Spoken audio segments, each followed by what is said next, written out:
Hey, it's Mark Linear with your video thought for the day here during book week.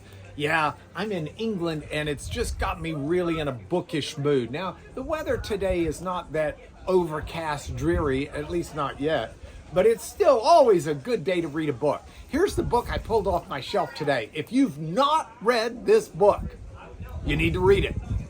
You say, but you don't know who I am listening to your video thought for the day. I don't care who you are. This is a great book you ought to read. It's a great book on multiple levels. I have got in my hands one of the books from C.S. Lewis, who is from Oxford, where I am. One of the books from C.S. Lewis, or at least he taught here a bunch, called The Voyage of the Dawn Treader. Now, this is one of his series called The Chronicles of Narnia. And it is an amazing book. It's a voyage to the end of the world. But in the voyage, you meet these incredible characters that, yes, they're fun to read about, but they speak to you and to me. Let me tell you, this also, by the way, starts with one of my favorite first lines of any book. If you want to talk songs, best first lines in songs, Paul Simon.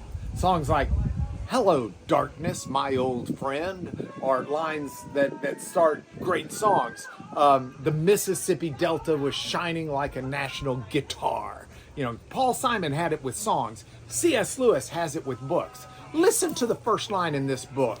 There was a boy called Eustace Clarence Scrubb, and he almost deserved it. That's an incredible line. Well, anyway, this book, you meet all sorts of creatures as you go through the book. And my favorite creatures are in around chapter 11, 10 and 11. And there you meet the Dufflepuds. Now, the Dufflepuds are these little creatures that have one leg only and one big foot. And they hop around everywhere.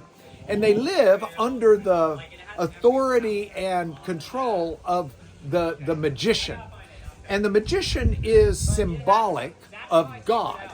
And the Dufflepuds are symbolic of you and me.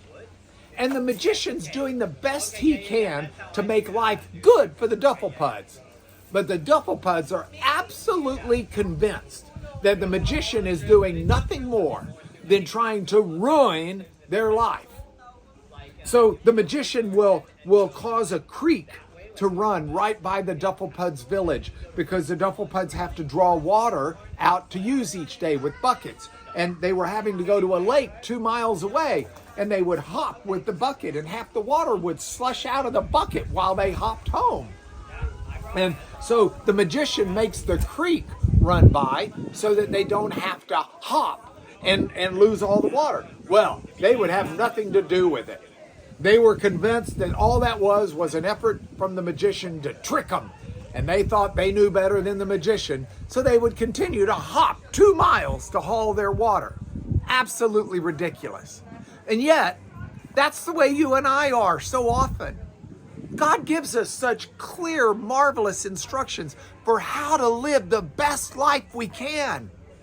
And yet, how often do we say, well, God may want me to do this, but I'm going to do that, as if we know better than God, as if God is secretly trying to make us miserable, which is nothing further from the case. I love this book, The Voyage of the Dawn Treader. I love all the Chronicles of Narnia. They're wonderfully instructive, and they're humorous, and they're entertaining, all rolled up into one. And who could ask for anything more, at least not in this, your video thought for the day?